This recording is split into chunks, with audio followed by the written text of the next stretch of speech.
I want to congratulate Korea for embarking on such a bold reform of the curriculum, all centered around the well-being of students and student or learner agency. And that's the foundation for a more sustainable, a more inclusive Korea. In a way, Korea has always been the poster child when it comes to leveraging education for social and economic change. And the great thing is that the Koreans always understand when it's time to change gears.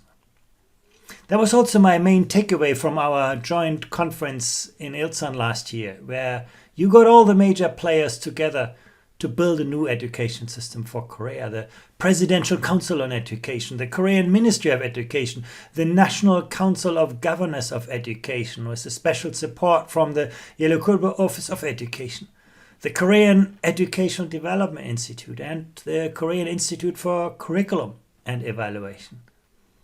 And that whole of government approach offers always the most promising ways forward. When you think about it, enrollment rates in secondary education went from 20% in 1945 to 90% in 1979. And each phase of investment in education has fueled new sources of economic growth. The expansion of education after the Korean War favored the development of labor-intensive industries in the 1960s.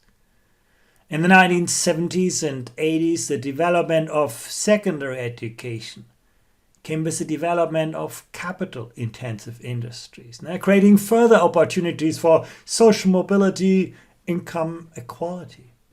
And during the 1990s, the quantitative expansion of tertiary education created the hotbed for Korea's success in IT and the transition to the knowledge-based economy. And of course, Korean parents have been part of that equation. They have invested substantial time and also considerable resources, even financial resources in education. Here you can see even in after-school private tutoring. And that needs to be addressed in multiple ways, ensuring not only student well-being, but also parent well-being. They're always closely related in the home environment.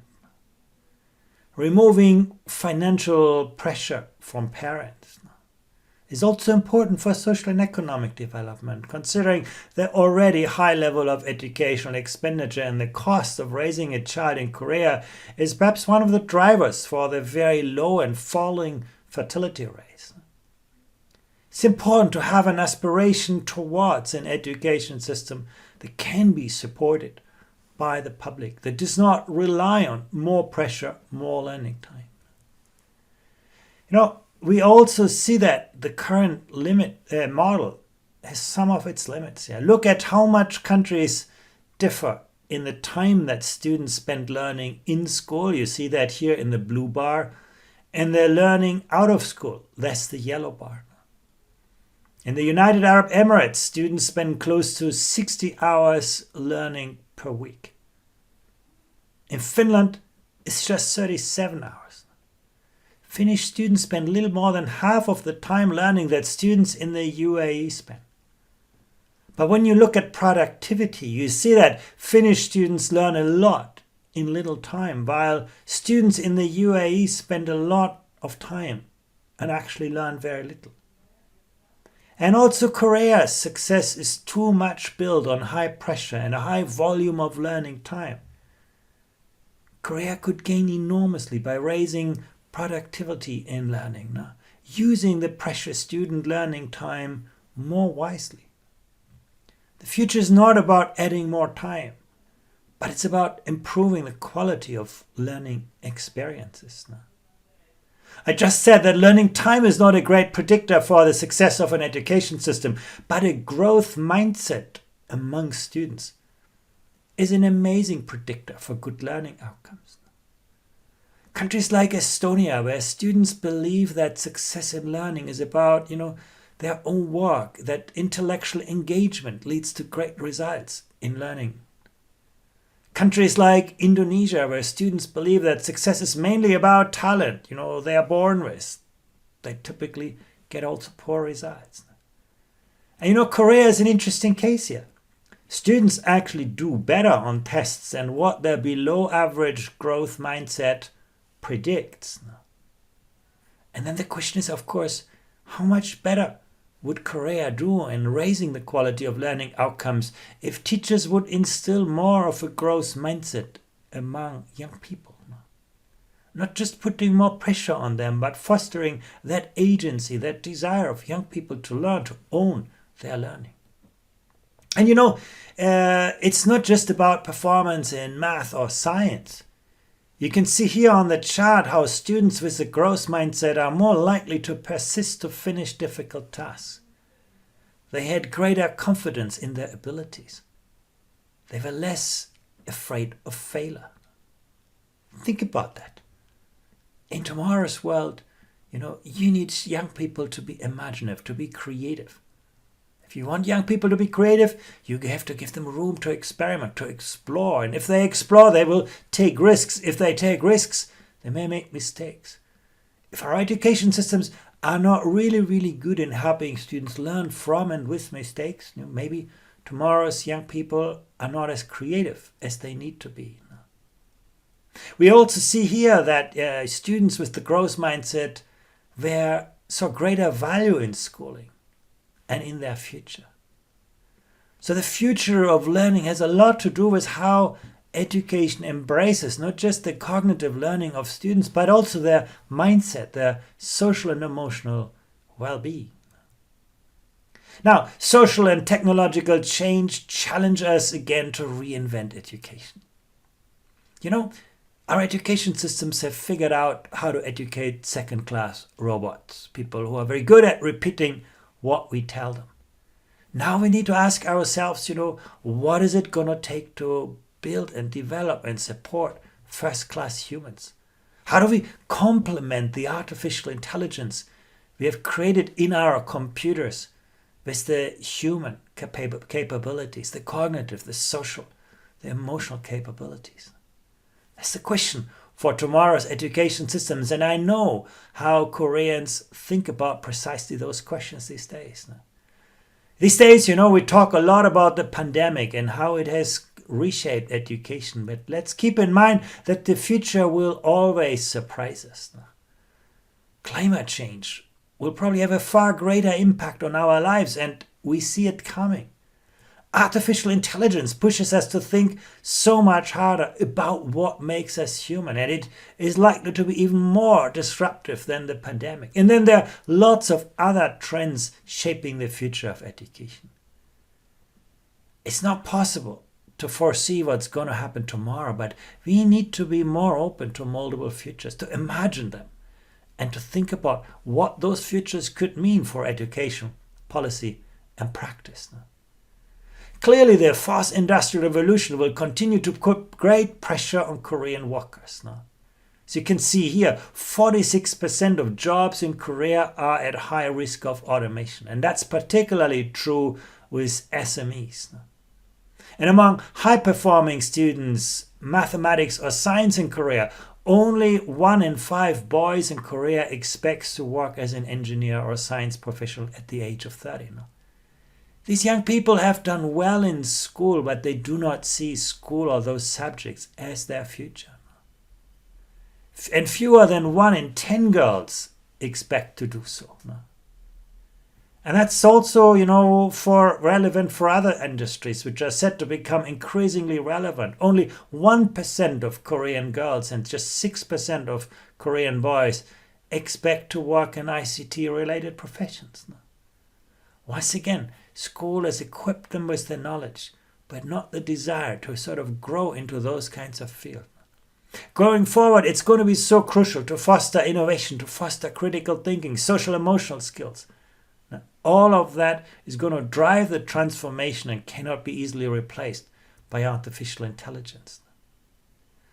The data here also show that relative to other countries, Korea has a quite divided labor market now, as differences in productivity across firms have resulted in large differences in wage and non-wage compensation between regular and non-regular workers.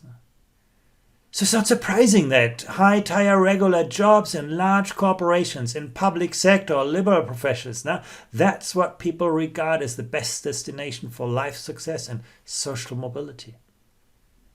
So how do we encourage young people to create jobs, not seek jobs? And you can see here that Koreans have a lot of room to increase that kind of entrepreneurship. Korea had the second lowest percentage of young people in the age group 18 to 34 involved in early stage entrepreneurship among the OECD countries. In 2014, less than 10% of all startups in Korea were founded by young people under the age of 30. Koreans also, as you could see, show high levels of fear of failure, and they do not proactively look out for entrepreneurial opportunities. And that is in such stark contrast with the emerging economic ecosystem of innovation hubs all around the world, where cooperation between technological leaders and startups, that is where, the next idea is going to come from. The companies of tomorrow have their products before they have their money. They're not created by a big industry, they're created by a big idea. And that kind of transformation will always start out from education. And last but not least, it's also worth revisit some other dimensions of well-being of Koreans. Look at the low level of quality of support network perceived by people, the relatively low level of life satisfaction, and the challenging work-life balance. All of those things are going to be relevant dimensions for Korea's future. So, what could be the next success model for Korea? It's a question we have asked ourselves in this report. To give you some food for thought, Korea has demonstrated how education can reconcile excellence and equity. Korea performs strongly in PISA. And it also shows that excellence does not need to come at the expense of equity. The share of low achievers is low, and social background is not a strong predictor of student learning outcomes. But will that hold tomorrow with a more diverse society and with ever more diverse learning needs? It's worth taking a proactive approach now. Look at Estonia, and to establish more ambitious benchmarks for this. Another piece of food for thought, Koreans do so well, young Koreans on PISA and reading and mathematics and science. But, when you look at the PISA assessment of global competencies, relative to their very strong success in reading, math and science, this is where Koreans often struggle.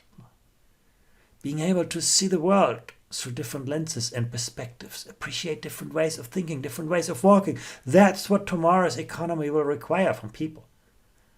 But young Koreans are not yet used to that. Looking ahead, what's most important is, is for students to be able to navigate through this complex, volatile, ambiguous world without losing, the sense of where they are coming from and where they are heading. That's all about student agency.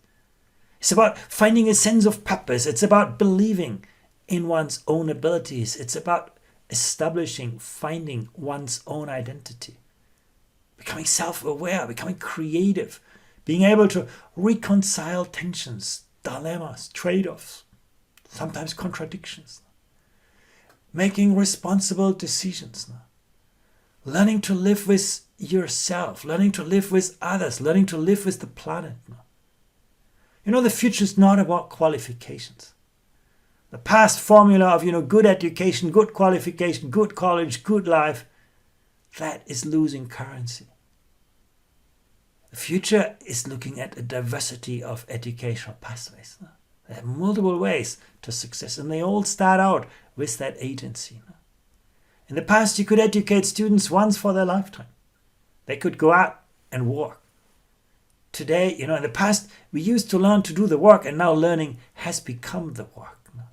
That's why agency is so important. And when you look at how students do in student agency, you can see Korea has a strong foundation on many of the dimensions. But there's room for some reflection. Think about, the growth mindset of fear of failure that I already mentioned before. Those are dimensions to develop.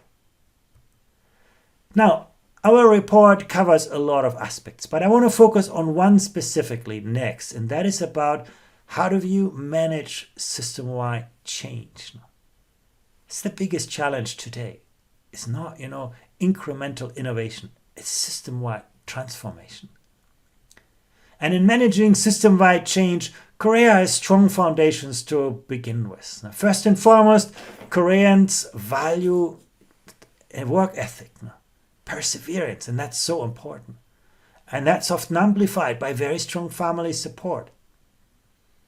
But how do we reconcile that with more flexibility, more adaptability, more agility? Second, Korean policymakers have paved the way towards system transformation. Think about the 2015 and now the 2022 curriculum reforms. Think about the free semester now, liberating some of the schools' work from the pressure of exams. Think about the high school credit system now, giving young people more discretion how they learn, where they learn, what they learn. Looking at the democratic schools, the participative schools, the innovative schools, the Children's and Youth Rights Declaration. All of these are very important building blocks for that transformation. And third, one strength I always value in Korea is your capacity to combine top-down national direction, you can see that in the 2015 curriculum update, with bottom-up initiatives, like your laboratories for innovation. The fourth, the swift coordination of systemic change is really essential. Korea has a strong record of actually getting things done, implementing innovative policies quickly and also fairly comprehensively. And last but not least, it's about institutions leading change. For policy directions to be successful in achieving whole system change and progress, you need a strong platform to drive alignment. Look at this example. Korean teachers are more interested in what students have to say than their peer teachers in OECD countries. But you can see fewer Korean teachers say that if a student needs extra assistance, the school will actually provide it. And what you can see is the life satisfaction of young people very much depends on what happens in schools. You can see whether students were happy with their lives, was depending on the positive learning climate, on less exposure to bullying, on a strong sense of belonging at school, on that perceived teacher support that I just showed you. It's not yet sufficiently developed. On the feedback that teachers gave, on the level of student collaboration in the school. It's not just about academic success or well-being and life satisfaction of students. To a large degree depend on school, which is very much at the center of their lives in many ages. So how can Korea support educational transformation through system-wide change? First, it has to do with vision making. It's always the most critical element in leading or motivating a successful reform. And it's equally important that any vision is truly shared and owned among the people who have to put it into practice. If you cannot engage people in the design of change, they're not going to help you with implementing change. As a great leader, don't ask yourself how many people support your reform or your direction. Ask yourself, how well can your people actually collaborate to build the idea? Currently, the Korean Education Vision 2030 exists, but is it sufficiently shared and owned? It's important to take an ecosystem approach to furthering this vision. Building consensus among stakeholders is always going to take stakeholders out of their silos to co-create a vision that then aligns with their needs and with their goals. For steering this transformation, leaders with a bold long-term vision are essential. It requires long-term commitment, It requires co-creating and steering that new vision. It will take time. To achieve long-lasting impact, you need a guiding coalition that keeps the vision moving forward across, successive electoral cycles. A 10-year commitment can be a potential tool for creating a truly shared roadmap for system change. And indeed, the Korean Curriculum 2015 already sets out the broader goals of education quite articulately. So the vision is there. But again, is it sufficiently shared already? As our Education 2030 curriculum analysis found, the overall curriculum reform implementation lasts so much longer than an electoral cycle. So it's really important to engage all stakeholders along with the refinement of the visions, so that frontline actors truly share a sense of responsibility and ownership to deliver on that vision in their daily work against so much resistance they're going to, encounter. Because the status quo in education always has many protectors. No? Sometimes we as parents are more part of the problem than part of the solution. We get very anxious when our children no longer learn what was very important for us, or when they start to learn things that, we no longer understand. Teachers are often, more inclined to teach how they were taught than how they were taught to teach. And as a minister, you can lose an election over education when something small goes wrong. You rarely win an election over education because it takes so much time to translate, good ideas into better outcomes. So first and most relevant for Korea is to diversify pathways for student success. And that is about moving away from the inbuilt assumption that access to places in a few prestigious universities are going to determine whether somebody is going to reach a rewarding high-income occupation. It means a more complex transition for a large and diverse institutional sector in both secondary education but also in tertiary education. And you can see Korea has a long way to go to catch up with what is already happening in many parts of the world now. The aim of this diversification is to transition to a system in which teenagers don't have to pass through the eye of a needle during senior high school. Instead, students should be able to choose from a broader range of pathways and also achieve more diverse and flexible combinations of academic study, but also work-based learning and the development of true learner competency. That kind of flexibility will create more routes to success. Second, consider adjusting the college entrance exam structure. Everyone in Korea knows the long shadows of CSAT. To support meaningful and holistic public hearings on both the pros and the cons of reforming that exams, it's important to open up space for discussion. Furthermore, the CSAT focus and structure could be, refreshed, innovated, with the ultimate goal of fostering innovation, student agency, and a more entrepreneurial mindset. Multiple choice tests that just, ask students to reproduce content knowledge are no longer in line with the needs of modern society. The modern world no longer rewards you just for what you know. Now, Google knows everything. The modern world rewards you for what you can do with what you know. And that requires, reflection in the exam structures. Ultimately, an over-focus on CSAT echoes broader structural challenges in the Korean labor market, pointing to the need for whole system approaches to the issue. As you can see here, Korean students show greater fear of failure than their peers in reference countries Estonia and Finland. Now, they do equally well, but somehow students own their success and are less afraid of failure. When you look at the data here, you can see Korean students have shown greater degree and types of anxieties than their peer students from, Estonia or Finland, for example. They worry more about taking a test. They worry more about grades. They feel more anxious even if they're well prepared for a test. They feel tense when studying and so on. And brain research and learning science tell us that students learn best when they feel a sense of ownership and security.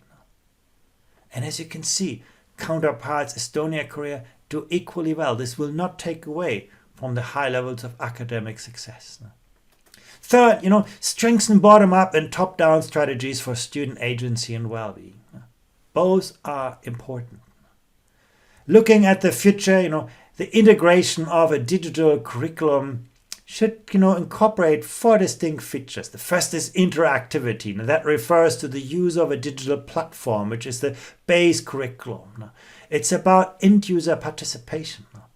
Get the learner engaged in the design of the environment. It's about integration. That's about integration of content, of textbook, of tools for pedagogies, of assessments into the platform. Over the last 100 years, we have divorced assessment from learning. Technology now allows us to put those back together, to help students, get immediate feedback that helps them learn better, to give teachers immediate feedback to help them teach better, and the school system to become more effective. And last but not least, it's about cross-grade and cross-subject learning progressions. To move towards those changes, Korea can accelerate the changes by strengthening the alignment of the existing top-down and bottom-up initiatives. The key element that these changes is they hit the tipping point, and then comes the mainstream, the scaling of innovation. It's also, important that we look at a suite of initiatives. Now, how do we build synergies between different parts of the ecosystems?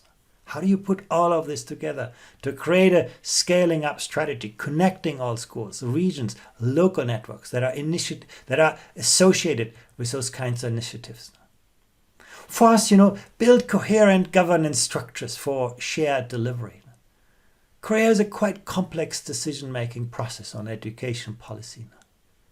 That makes it so important to have effective coordination under a clear leadership, so as to permeate the vision across all different layers of policy delivery, and most importantly, sustain the reform across different political elements, parties, even when governments are changing. That's so important. And that also means investing in teachers. Look at this chart. Korean teachers report a considerable gap between what they learn in formal education and whether they actually feel prepared for teaching those kinds of skills. One of those examples is to teach cross-curricular skills, which requires teachers to think out of their box and support students to connect the dots across different disciplinary content areas. And that requires them to work themselves together with teachers from other disciplines. Less than 30% of the Korean teachers said that they feel well or very well prepared to teach those skills, even if more than 60% of the teachers receive teacher education or training to teach those skills. So something in that delivery chain is still broken. Another example is to support students to think critically. You have over 70% of teachers who say they feel prepared to teach critical thinking skills. But less than half of the teachers said they actually give tasks to students with those skills frequently or always. And that suggests the needs to support teachers to develop their understanding about the curriculum and curriculum management skills, going beyond learning specific pedagogies. And in doing so, it's important to also consider Korean teachers' administrative workload, which still is very, very heavy. Suggesting, for example, the use of technology not just to teaching students, but also to change the work organization to more of a 21st century models. And finally, it's so important to support a research agenda. Korea has such great institutions like the KEDI, like the CASE.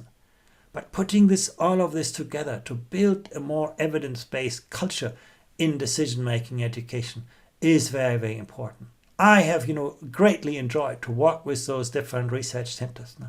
Making them the engine for the next generation of reforms is important. There's so many knowledge gaps that still need to be bridged. In the end, it's all about navigating the risks and leveraging the opportunities. What is the right balance between modernizing and disruption? How do we reconcile new goals with old structures? How do we support globally minded and locally rooted students and teachers now? How do we, foster innovation via recognizing the socially highly conservative nature of education? How do we leverage potential with existing capacity? How do we reconfigure the spaces, the people, the time, the technology to create the most powerful learning environments for the future? And what is so clear, this is not just a government project. This is a whole of society project. Thank you very much.